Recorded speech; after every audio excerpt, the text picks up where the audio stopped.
think I'll call the meeting to order.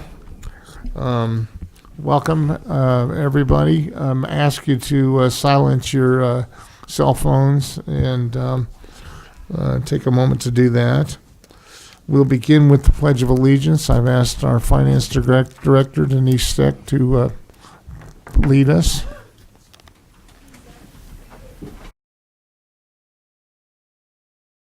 Allegiance to the flag of the United States of America and to the republic for which it stands, one nation, under God, indivisible, with liberty and justice for all. Thank you, Denise. Let's see. Okay. Move on. We'll take a motion for the approval of the minutes for May 1st and May 15th. If I could have a motion, please. I'll move approval. I'll second. It's been motioned and seconded. All those in favor? Aye. Aye. Aye. Aye. Okay. Been approved. We have no special recognitions tonight. We have no scouts in the audience.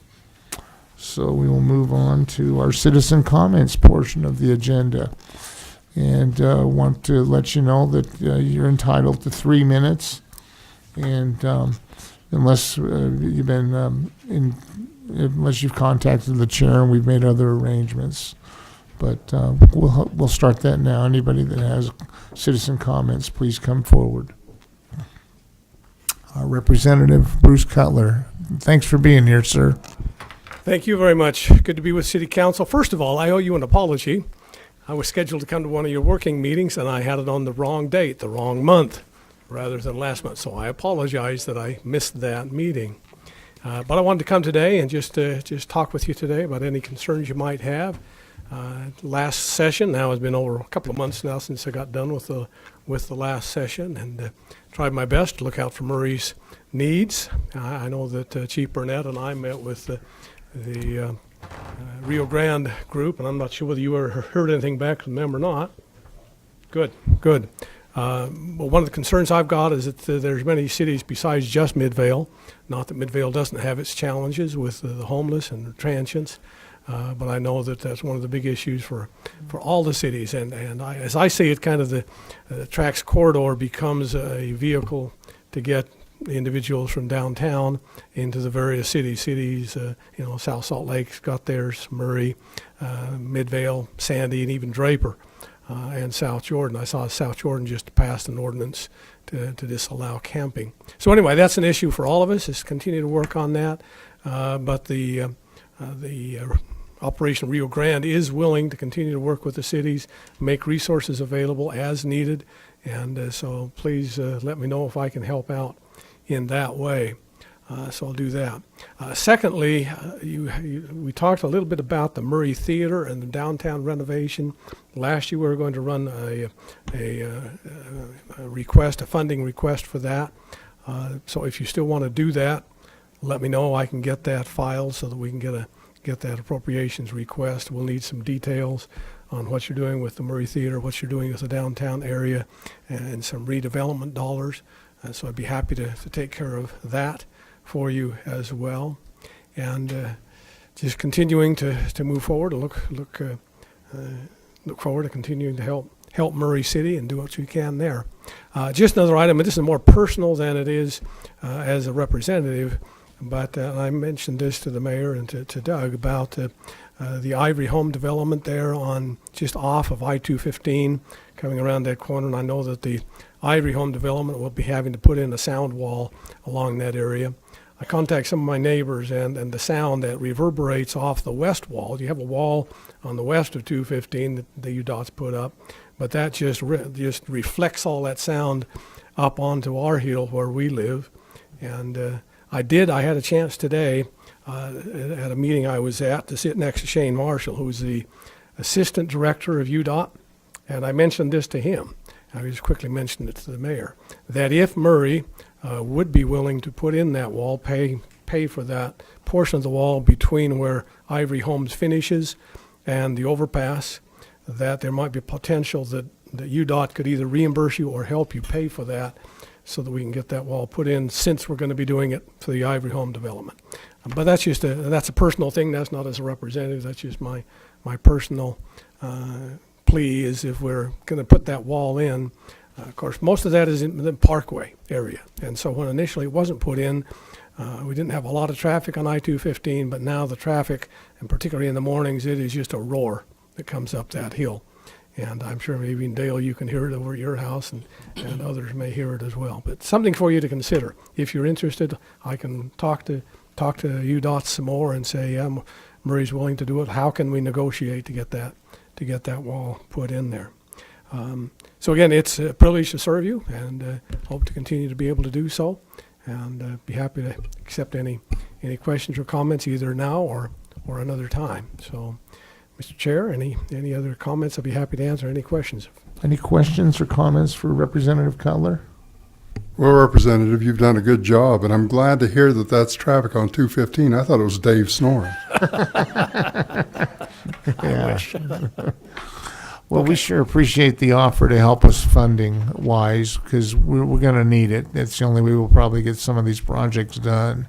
So you're invaluable to us that way, and we appreciate your willingness to support some of those projects. Yeah. Well, and if there's other bills that you need to run, when I filed a couple of bills for me that didn't pass last session, I think mine were numbered 197, 198, so there's already 200 or 300 bills filed. So if there's any issues you want to run, now's the time to get the bill filed, and be happy to do that. So it's going to be another wild session next January, but it's the way they all are. So anyway, thank you very much for your time. Thank you, Representative. Thank you. Anyone else? Okay, we'll close the citizen comment portion of our meeting. The consent agenda is absent any items, so we'll move on to public hearings. Our first public hearing is the consideration of an ordinance enacting Chapter 17.82 of the Murray City Municipal Code related to small wireless facilities. Tim Tingey presenting.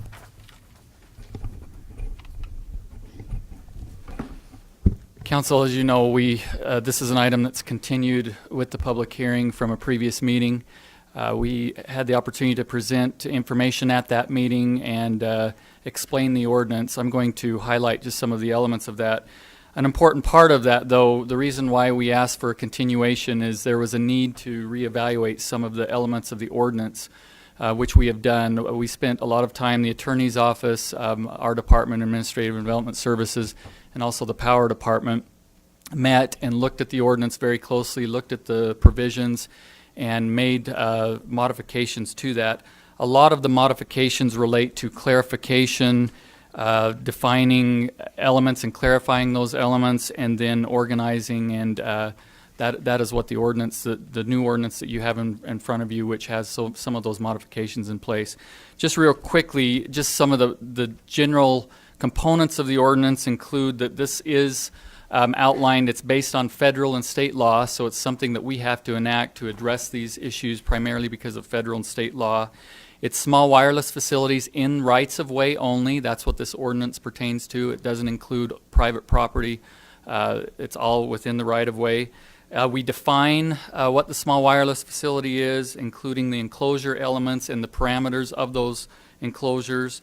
There are prohibitions in the right-of-way, times where we can deny these facilities. They relate to health, safety. An example would be the American Disabilities Act, if it hampers movement of individuals that would be affected by that act. We encourage co-location.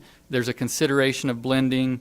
There's no new wood poles. There's height standards, which we define as allowing on local streets as 30 foot in height and 40 foot in collector and arterial areas.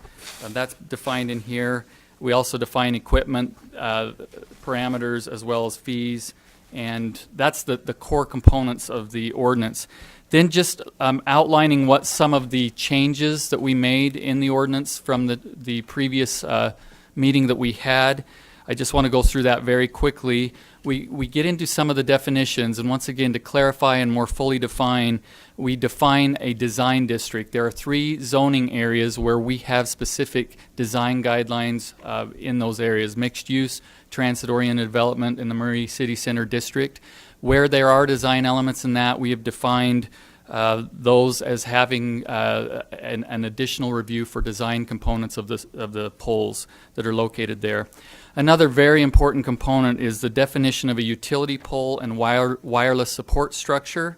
And we modified this portion of the code and related to the definitions. We allow for co-location under this code other than on electric transmission lines. That's something that we do not allow. That definition is very important, especially for our power department. They wanted that included, and we feel that's very appropriate with this. Talked about the zoning districts and the design or concealment measures in those 3 design zoning districts. There's required findings, so when an applicant comes in and proposes a number of these small wireless facilities, they have to do an assessment and define why it is needed, and then we as staff have to identify and address those findings and make sure that they meet the intent of the code. So that's an important element of this. There's also franchise agreements when there is work or when there is an entity that's doing work or locating facilities in the right-of-way. We require franchise agreements. We have this defined in the code and actually have an attached franchise agreement as part of the ordinance. We feel this is very important. If you approve this, then we will work with that franchise agreement administratively with each of the applicants to address all of our issues with the franchise agreements. I also want to note the franchise agreements. The attorneys adopted that agreement. We have franchise agreements in place now. They're modeled after the ones that we already have in place that have come to you historically. This would allow us to administer those once you approve the form, which is generally what we have to allow that to move forward with this. There's also a significant revocation of permits section.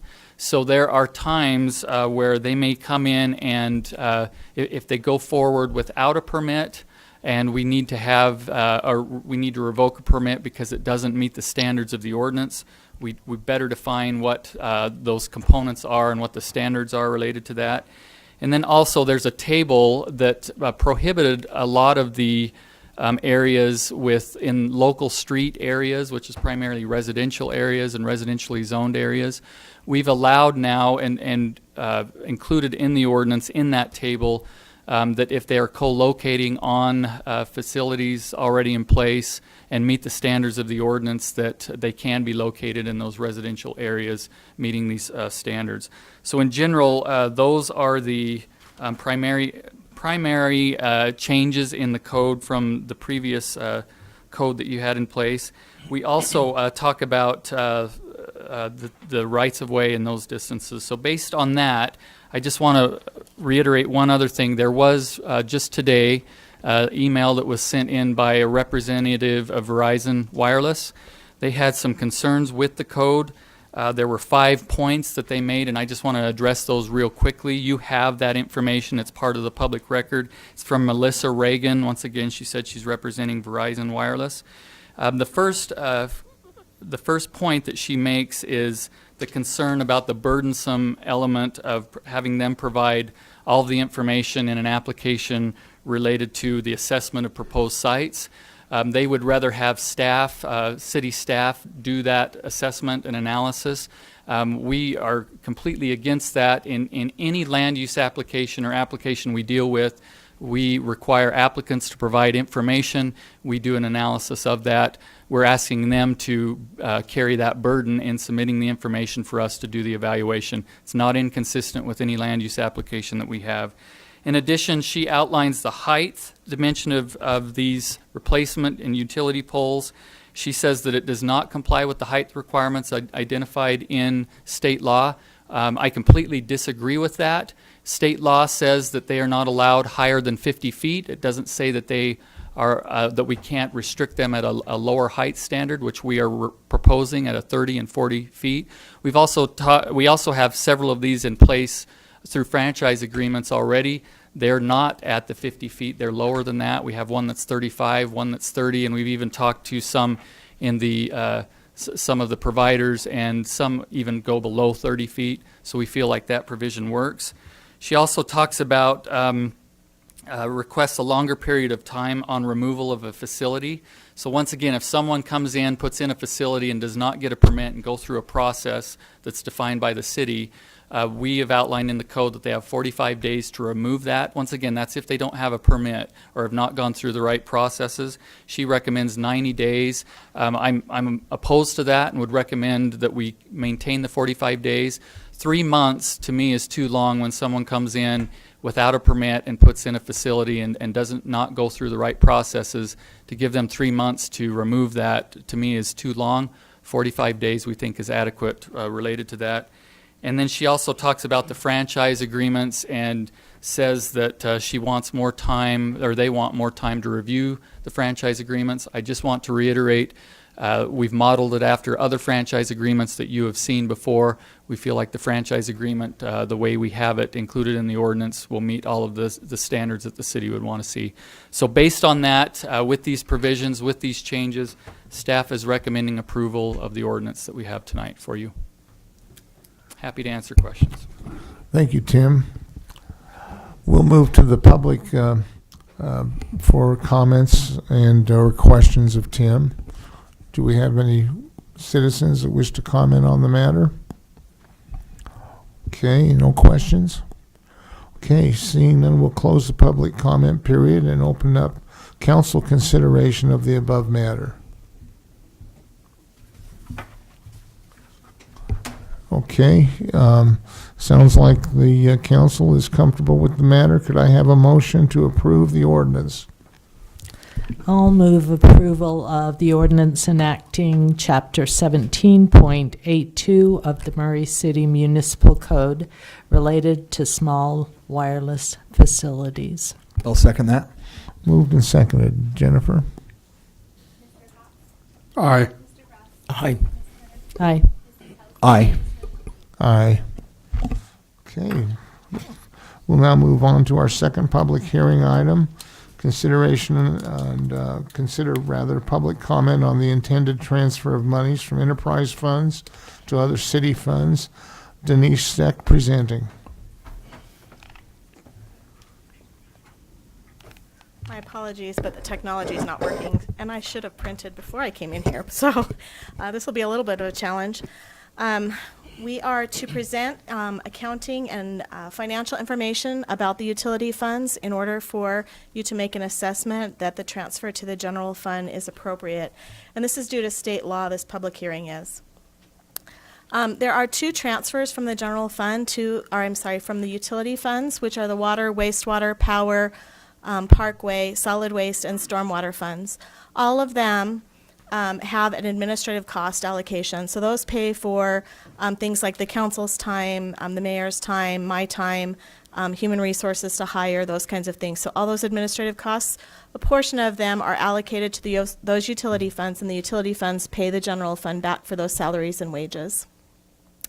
In addition to that, we have what we call a transfer into the general fund from the utility funds. And that is different than the administrative cost allocation. So the transfer in is pretty much a definition of moving the cash from the utility fund into the general fund to subsidize what normally may have been paid through other revenue sources, such as property tax or sales tax or other items. What we need to know is that in the private sector, utility companies are there to make a profit, and they make a profit and they return that investment to their investment holders and shareholders. The shareholders for our utilities are our taxpayers, which is a true benefit to Murray City. I've been at many other localities where we don't have this kind of infrastructure, and there's a real benefit to that. And so this transfer in is considered the payback to the shareholders of anything in excess of what the utility funds would need in general.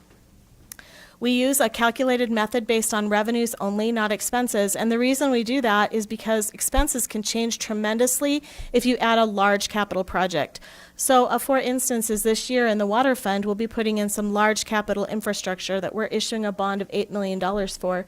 It wouldn't make much sense for us to transfer 8% of the capital project into the general fund So we don't use revenues to calculate this. We don't use expenditures to calculate this. We use revenues. And we use an 8% of revenues. We have polled other cities in the community, and they are using between 8 and 12%, some of them more, some of them less. But we feel like we have a reasonable percentage of transfer. We also have chosen this year not to transfer anything from the stormwater fund to the general fund. So the areas which do not receive any benefit of our utilities outside of stormwater will not contribute to the general fund in any way with the transfer from utilities. It will only be those that are participating in the water, wastewater, power, and solid waste funds. Now, the ordinance and the law requires that we disclose some financial information about each of the funds, which is kind of hard for me to just say and not show. But our user fee revenue for the 4 funds that will be contributing is about $48.3 million. The transfer amount that the general fund will receive is about $3.8 million. That amount equals about 55% of our current property tax revenue. So if we were to say we wouldn't transfer from the utility funds, but instead increase property taxes to make up that gap, we would have to increase property taxes tremendously to do that. So we choose to continue to support this transfer from the utility funds. In addition, a challenge that our city has is that 35% of our land mass is tax-exempt property, which means that they don't contribute to property taxes in any way whatsoever. And those have to do with our parks and city properties, any church-held properties, and IHC properties, so the hospital and Tosh and any of those properties. None of them contribute property tax whatsoever, but they tend to be our largest utility holders.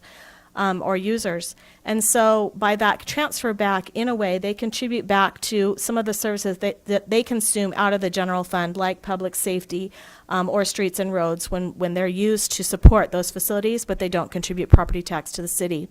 So we believe that this transfer is prudent and has been supported by the council for many, many years. The transfer has been consistent at 8%. We've gone as low as 6% in past years. However, we're trying to standardize that so that it is a regular 8% annually every year. So we're asking the council and the public to please support these transfers. They're an important revenue source to the general fund, and they help us keep our taxes lower, and they give back to the community in every way, especially for those tax-exempt organizations. Does the council have any questions regarding this issue or this resolution or ordinance? It's pretty normal for you, so hopefully that helps. Thank you. Thank you, Denise. We'll now open for the public comment and question on this matter. Do we have anyone that would like to speak to this transfer of funds? Okay, seeing none, we'll close the public comment portion of this hearing and bring it to the council for discussion and consideration and a motion. Any questions? I'll make a motion if there's no questions. Thank you, Thank you, Councilman. This one, both of them we are. Right? This, Just take public hearing number 2. but are we? Oh, we want to continue this. We're continuing both. Thank you so much for that, Councilman. I appreciate that. We'd like to continue the item to June 12th if you Yeah, could so- make a motion to that So I'll effect. move to make a motion that we continue this till next week, June 12th. Okay, motion. Is there a second? I'll second. Motion and seconded. Aye. Aye. Aye. Aye. Aye. Okay, that takes care of that matter. And then we'll move to public hearing number 3, which is a consideration of an ordinance adopting the final 2018-19 fiscal year budgets for Murray City, which also includes the library fund budget. Denise Steck presenting again.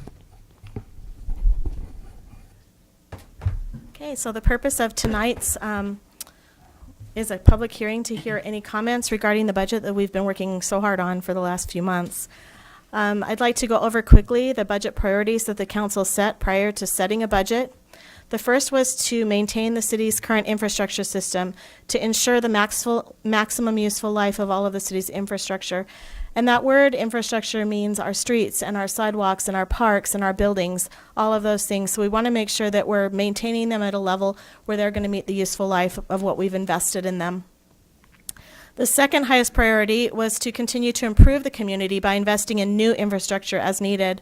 And an example in this year's budget would be the fire station. We're needing to relocate Fire Station 81. It has met its useful life. And in addition, it's in the way of a road connection project that will be funded by the Wasatch Front Regional Council. It would be Hanover Road that's going to connect Main Street south there, and the station is right in the way. So it would need to be moved. It has met its useful life, and there's some structural issues with the station. So we believe that it is in the best interest for us to relocate that. We have purchased the land from UTA, so I guess that was a good tax dollar to tax dollar kind of transfer. And are in the midst of design and construction of the fire station. We have issued the bond, and that is the debt service payment is in the budget this year. So that's the improvement in the community by investing in new infrastructure. We were also, our third and highest priority was to protect the city's investment in a trained and professional public safety workforce in a very highly competitive environment. We have all heard the news where Salt Lake City will be hiring 50 new officers and raising their tax base to do so. Harriman City has jumped off of UPD and is now starting their own department, and they'll be hiring, we believe, somewhere between 40 and 45 officers. And we were one of the only cities that had some other challenges in public safety. We didn't have a career path for our public safety officers, and we hadn't really studied their salaries and wages in over 10 years. So it seemed about time for us to protect that investment and make sure that we keep the public safety employees in our city that we value so much, and we've invested a lot in them to train them and bring them in and keep them here, and we want to continue to do so. As far as maintenance, we can the council and administrative staff worked really hard to create a long-term plan, a 5-year CIP plan that we believe will keep our city's facilities and infrastructure in good shape for us to be able to continue to use them at the same level. And that would be funding of $5 million a year to put in roads and sidewalks and continue to pave them and snowplow them and those kinds of things. We talked about the fire station, and then we also have talked now about public safety. In the budget, there were several new positions added. We added a police officer. AISU, the school, has requested a school resource officer, and we believe that that's a good thing for us to fund. So we've added another police officer to the budget. We've added a fire battalion chief. We are doing some reorganization in the fire department with the retirement of our fire chief, and it created a new administrative organization to manage the fire department. We added a risk analyst for our risk department, a maintenance worker for parks department, an electrician for the water fund, which is kind of funny, electricity and water, but they assure me that that's appropriate. 2 apprentice line workers. As you know, we are challenged with an aging workforce, and it takes 4 years for the line workers to go through an apprentice program to be able to run the lines on their own or be journeymen. So we've asked for 2 of them in preparation for future retirements. A facility supervisor to manage the maintenance of our facilities, which has become more critical over the last 10 years, and a GIS analyst to assist us in the streets maintenance. Excuse me. Finally, we are bringing in revenue this year of about $47 million. It's about $3.7 million more than last year's budget, or about 6% increase in revenue. And our expenses are $47.7 million. So we're bringing our reserve balance down a little bit, about $700,000.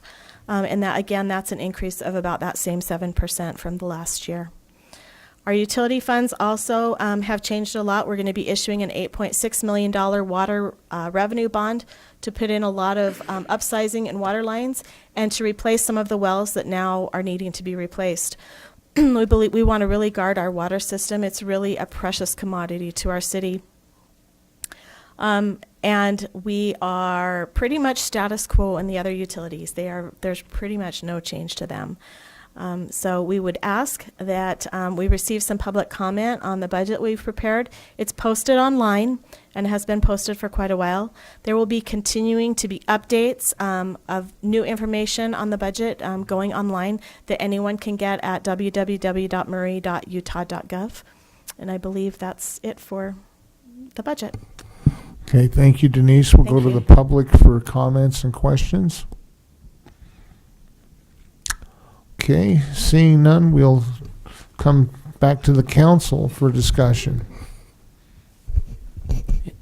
And again, on this item, then I would make a motion that we continue this matter to the next meeting on the 12th. Thank you, Councilman. Is there a second?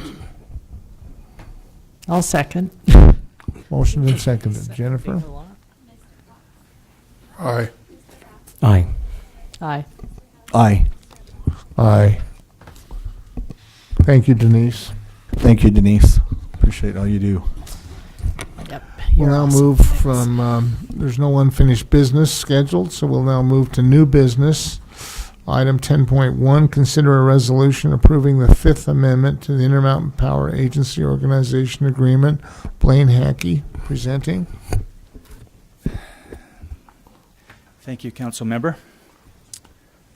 We have two items tonight to talk and to get your approval on, both regarding the IPA project. This is the project out by Delta, Utah. The first one is what we call the Fifth Amendment changes. Back in the 1970s and 80s, when the IPA project was formulated and contracts were signed, the project went well. This has been a great project for us. Once again, we have 72 megawatts of resource that we could call on. There have been some years when we have called back energy, other years when we have not called back energy. And that's the beauty of this resource, is we can call it back seasonally as we want it. Now, as time marches on since the 70s and 80s, we found out there were some changes that needed to be made to this agreement. Some of it was just crossing the T, dotting the I. Some was fairly minor. And the IPA board, and I'm a member of the board, there are 7 board members. We have debated how we're going to make these changes, because it had to be a wholesale change. We'd have to visit all the cities to make these changes. And there are 23 participant Utah cities.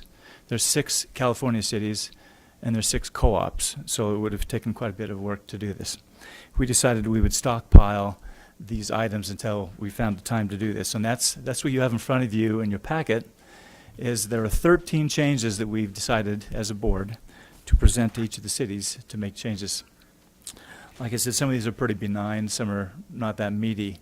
For example, one of the 13 changes that we proposed to make to this agreement was it gave a little bit more detail as to how an IPA board member should act.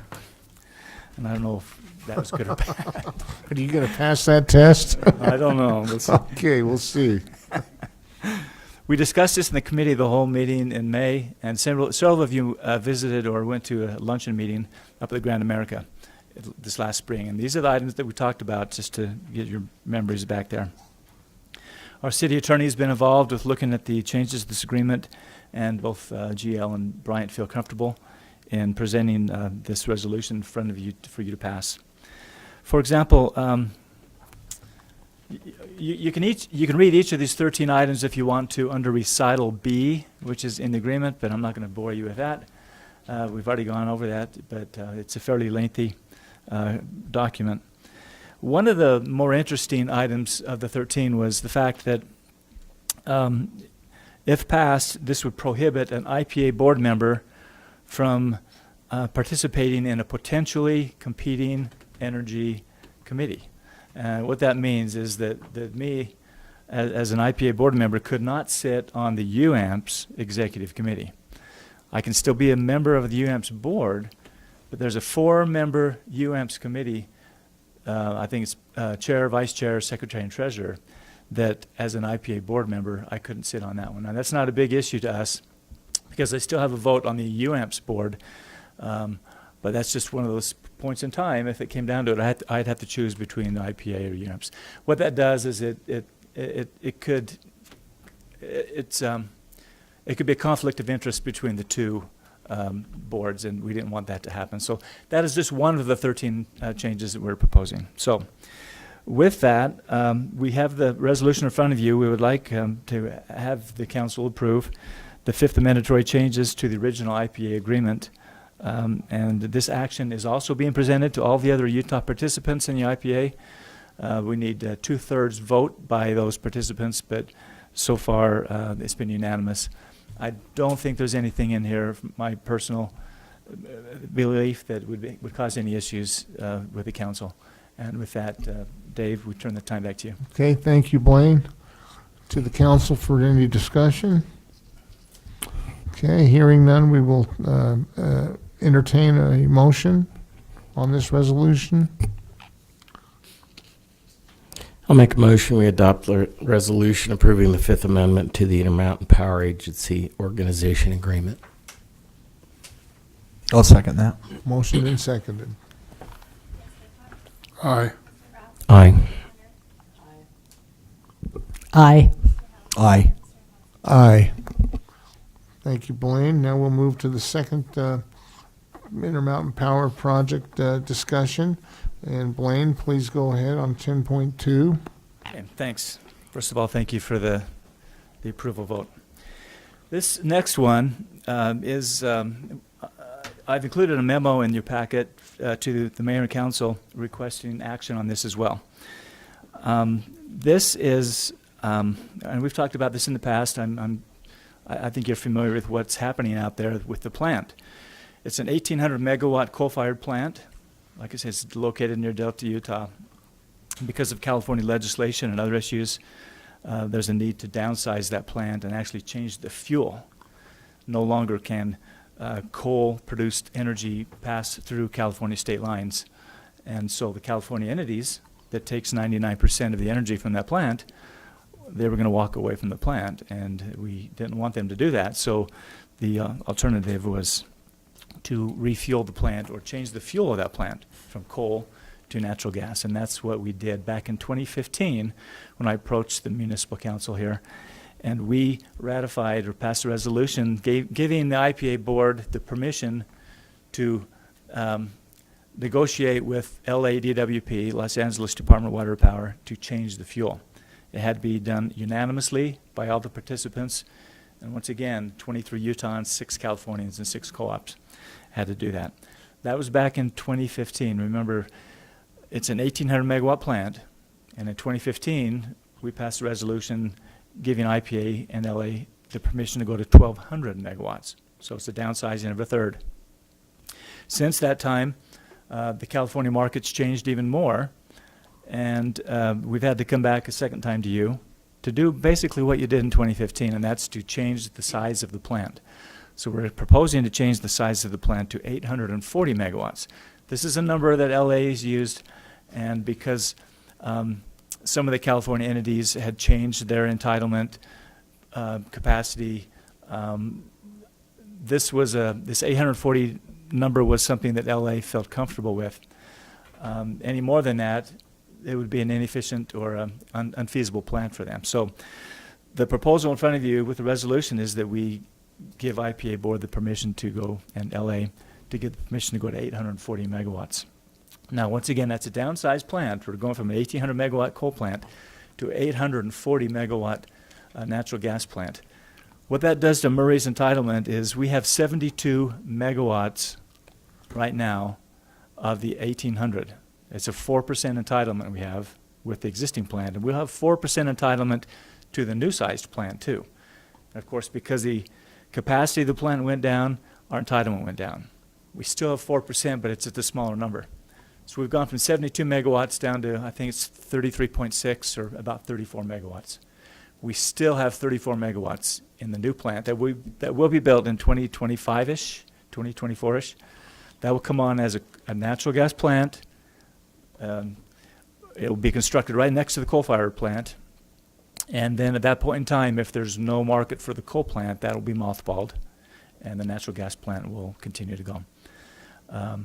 So it's disconcerting a little bit that we've gone from 72 megawatts down to 33.6. But remember, this is a marvelous plant because we have seasonal callback capabilities.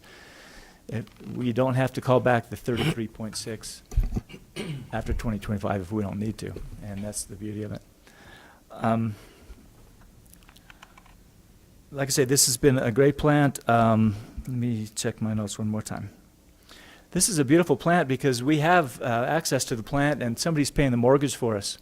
For example, in 2022, I think it's 2022, the entire plant will be paid for from 1980 to 2022. And the keys to the car will be turned over to Utah. Now, it's one of those, you're getting a jalopy, but at least you're getting keys to the car. It's a plant that we will run for a couple years without the mortgage. And that'll be the same case with a natural gas plant. Somebody's paying our mortgage, somebody's paying our rent, and if we never call it back, it doesn't cost us a penny, but at the end of the bond, we'll get full access to it in freebie. Somebody's paying for it. So that's the beauty of this plant. Once again, GL and Bryant have looked at the agreement, and they, with me, would recommend that the council pass a resolution, and then I'll be happy to give that to the IPA board, and they'll be happy as well. Other cities are doing this probably in the same type of meeting we just did, passing both the resolutions the same night. Dave, do you have any questions? Thank you, Blaine. Any questions from the council for Blaine? Yeah, I've got at least one. Thank you. In there, it talks about gas repowering or alternatives. And and there's a line where it says if they come up with what they consider an effective alternative, then gas repowering could mean solar, could mean wind, could be compressed air. You're exactly right, Jim. And at that point, how does that affect the capacity factor of the plant, the availability of the power? You're exactly right, and that was another clause that Californians wanted to put in from the 2015 to the agreement right now. They meaning the Californians, are pursuing this compressed air fairly aggressively right now. There are salt domes that are located right next to the facility in Delta, and a firm called Magnum has already hollowed out those salt domes, and they do it through high pressure water. I'm not exactly sure how it does, but there is huge storage. It could be natural gas storage they could use there to run the plant, or it could be compressed air, like Jim mentioned. And what that would happen is during the peak times of the day, they would use compressed air to run a turbine versus a fuel. And then during the evening hours, when the energy is not needed, the generation to compress the air back into the caverns would be used. So it's kind of a best of both worlds. We would be invited to participate in the compressed air. Right now, they're going to build the plant. They're going to build the natural gas plant as stated, with the compressed air facility possibly as a supplemental on the side. Utahns would be invited to participate in the compressed air, we're told, by the LA people if we wanted to pursue that. If we called on the power, to answer your question, if we called on the power, they would provide it, whether it be through compressed air or through natural gas. We wouldn't care, I wouldn't think, just as long as we had kilowatt hour come through the lines to us. So the power purchase agreement would guarantee the availability of the power. Because Yes. the other part of that comment that concerned me was without need for consent of the purchasers if they chose to make that decision. And you might, again, we're down to 33 megawatts, which could be a little bit thin, depending upon how our power needs shift. I guess And then if they come up with something that isn't just natural gas, comes through the pipe, it burns, it generates power. Coal does the same thing. Compressed air or some other renewable that is not as reliable as a 24/7 resource, if we need the power, is it there? Well, maybe I can answer your question this way. Because there's so much generation, renewable generation in that area, LA and the Californians need a reliable source to push the voltage, the amperage, down the DC line to California. They're not going to go to a fuel that's going to be unreliable. And that's why they're so interested in the Delta plant, California. They would walk away from this if it wasn't for the major solar farms that they've invested in and the major wind farms. You just And the can't get transmission line. It's the transmission that they really want, and to push those two, the solar and wind generation, down to California, it can't be done on its own. It's got to have a bigger source behind it, and that's your natural gas, your coal. And so I think the reliability is there, Jim. They're going to have something reliable for Okay. them to get it down there. And we're on the same line, so we'll have just as much reliability as they will. Well, who are our two largest power providers? We had this discussion For earlier, Murray you City? and I. Yes, for Murray City. Most of our power comes from the Hunter power plant, Hunter. about 30%. Okay. And the other from the CRSP project, the Colorado River Storage Project. Okay, and then we have our own natural gas. Well, natural gas, we have turbines. about 6% of our energy comes from the landfill methane. We have a small hydro, the Cottonwood Hydro, that provides about Right. 5% of our energy. So IPP, is that, what IP percent is that? IPP is our ace in the back pocket. We don't call on it We unless don't. we have to. Okay, We base it market price compared to what the market price is, and if it's cheaper, we'll call it back from Delta. If it's not cheaper, then we'll just go to the market through UAMPS or River and purchase it. In the past 6 years, it's been cheaper to go elsewhere. We let them sit there, let LA take it all, and it's good for us because they're paying the mortgage. It's always there for us if we need it. But once again, it's seasonal. We can't do it tomorrow. We've got to plan ahead a couple months to call it back. okay, thank you, Blaine. Any more questions for Blaine or any comments? Okay, hearing none or seeing none, we will come to the council for approval of a resolution. I'll make a motion to adopt the resolution approving the alternative repowering of the Intermountain Power Project. I'll second. Motion and seconded. Jennifer? Aye. Aye. Aye. Aye. Aye. Okay, now we'll move on to item 10.3, consideration of a resolution approving multi-jurisdictional automatic aid, mutual aid, fire, training, emergency medical, and other services agreement. Chief Rodriguez presenting. Yeah, it's been a while since we've updated our multi-jurisdictional automatic and mutual aid, and it's time now. Since then, we've lost a few departments, gained a few departments, and these things change periodically just because of the rules and some of the things that go on. This agreement will be in effect for 5 years. We were meant to do this a while back, but they gave it to the attorneys, and they take a little time with it. Not jail, of course. Okay, is that it, Chief? That's it. Any questions for the chief? Okay, seeing none, we'll come to the council for approval of a resolution. I'll make a motion to approve the resolution approving the multi-jurisdictional automatic aid, mutual aid, fire, training, emergency medical, and other services agreement. I'll second that. Okay, thank you. Jennifer? Aye. Aye. Aye. Aye. Aye. Thank you, Chief Rodriguez. Thank you, guys. All Appreciate it. right. Item 10.4, consider a resolution supporting the 0.25% local option general sales tax dedicated to transportation and supporting the imposition of the tax in 2018 pursuant to recently passed State of Utah Senate Bill 136, 2018. Doug Hill presenting. Thank you. Mayor Camp and staff are asking that you consider approving a resolution of support to ask Salt Lake County to increase the sales tax by 0.25%. To put that in perspective, currently Murray City's sales tax rate, which by the way is different in some of the communities in Salt Lake County, Murray's is currently $7.05 on every $100 that is spent. So increasing sales tax by 0.25% would mean that would go up 25 cents on that $100 that you'd spend to, in Murray's case, $7.30. The money would be used to fund transportation and transit projects in Salt Lake County. And the total amount of money that would be raised by increasing this sales tax is approximately $58 million in Salt Lake County. And the $58 million would be split 3 different ways. 40% of the money, or about $24 million, would go to UTA.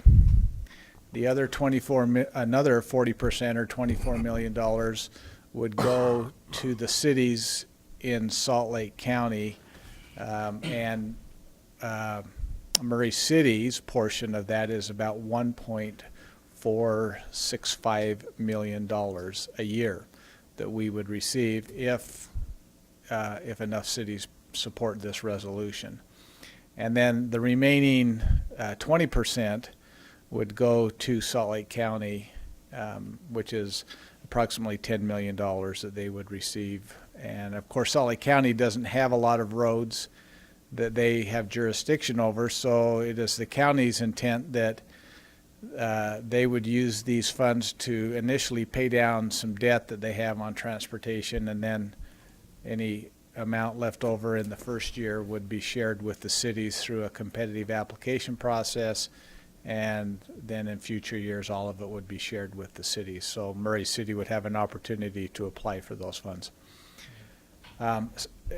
You probably read in the newspaper, and as we discussed last council meetings, Salt Lake County is willing to increase the sales tax if more than 2/3 of the cities in Salt Lake County provide a resolution of support. So that's what's before you tonight, is to ask you to consider that resolution of support.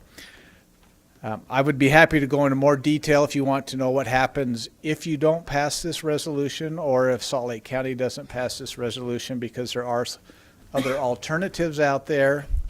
But again, Mayor Camp and staff have evaluated those alternatives, and we believe that it is in the city's best interest to support the sales tax increase because of the money that the city will receive.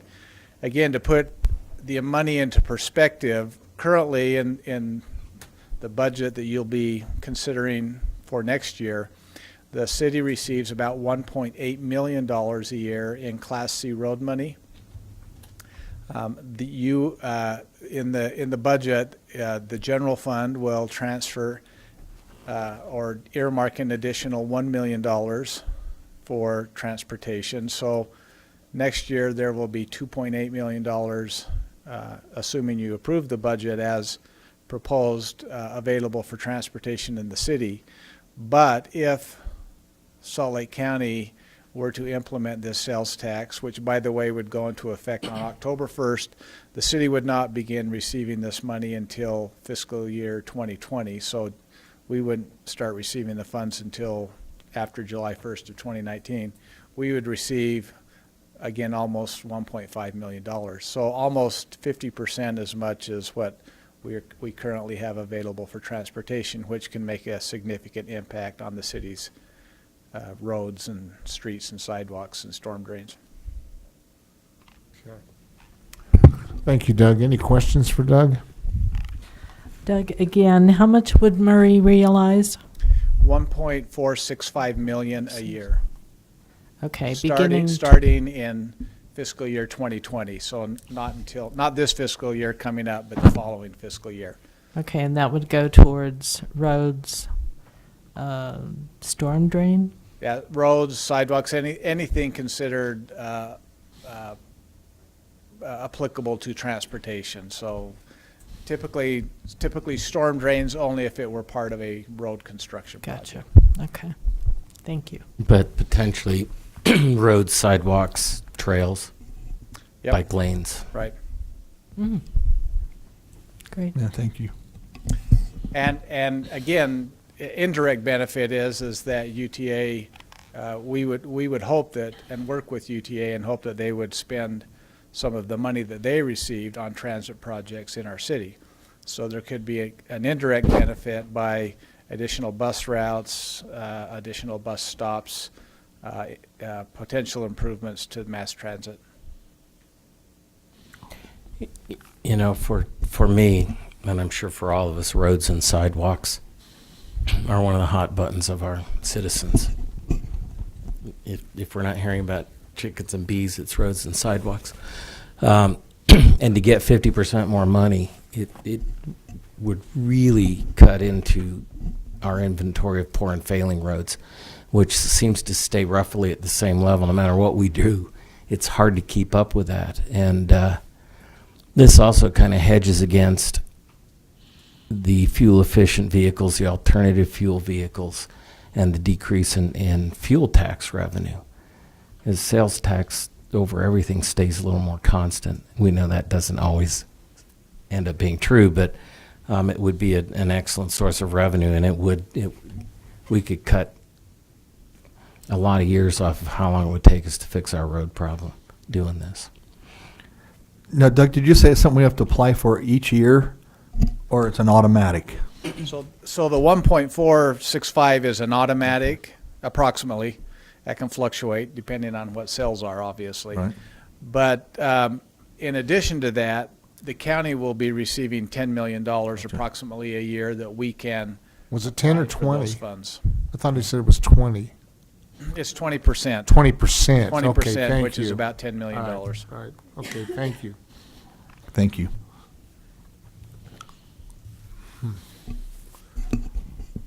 Well, I've been wrestling with this. I just don't want to cut off my nose to spite my face, and but I just really don't like giving UTA any more money. I just don't trust them. I don't think they spend it effectively and efficiently, and but I can see where that road money would sure help us out. Every year, 1.4 to 1.5 million. Plus some, possibly. Any more questions for Doug? Any more comments? Okay. Seeing none, we'll go to the council for a resolution. I'll make a motion to adopt the resolution supporting the 0.25% local option general sales tax dedicated to transportation and supporting the imposition of the tax in 2018 pursuant to recently passed State of Utah Senate Bill 136. I'll second. Jennifer? I agree with what Dave said, and with that, aye. Aye. Aye. Aye. Aye. Thanks. Okay. Thank you for your presentation, Doug, and we're going to hear from you again.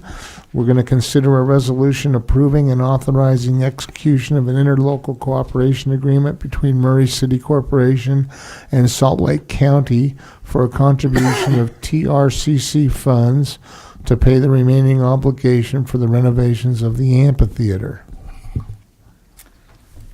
Again, Mayor Camp and staff are recommending that you consider approving an interlocal agreement with Salt Lake County that would send $200,000 of TRCC, tourism, recreation, cultural, and convention funds to Murray City to go towards the construction costs of the Murray Park Amphitheater, which was completed last year and opened for performances last season. The $200,000 goes towards an additional $1,273,000 that Salt Lake County awarded for the project, and the total cost of the project was $3 million.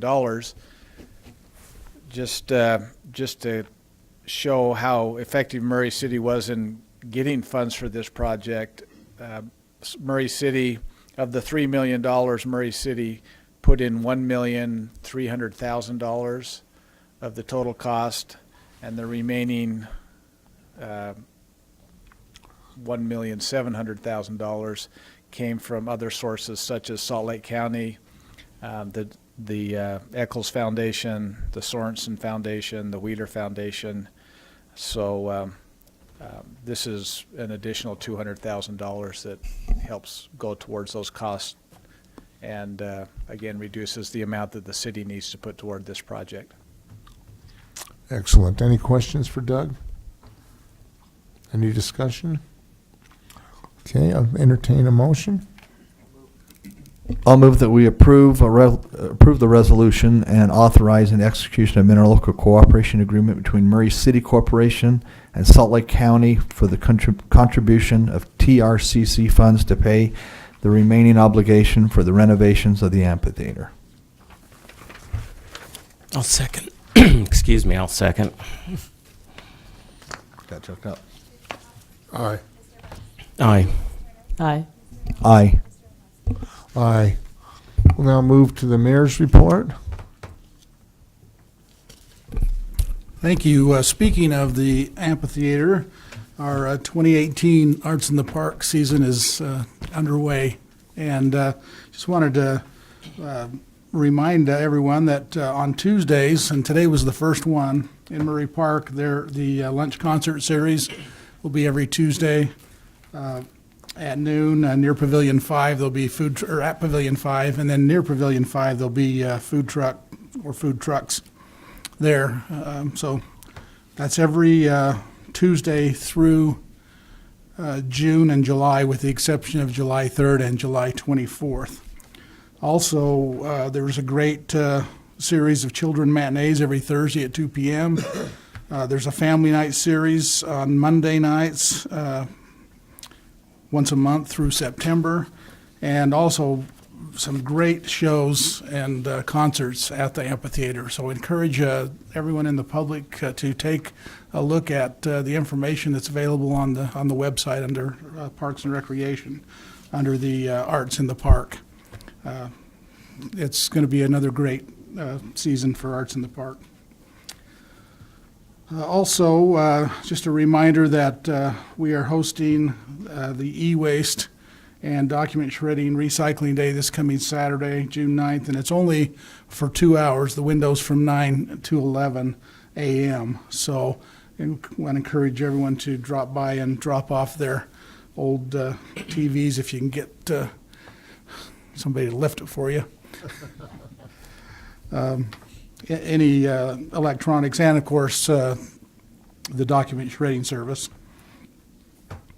Wanted to make you aware that, and as you are aware, it's the season now for all the orange cones, and construction is underway in many parts of the city, and we'll be beginning work on 5300 South between State and Vine Street right away.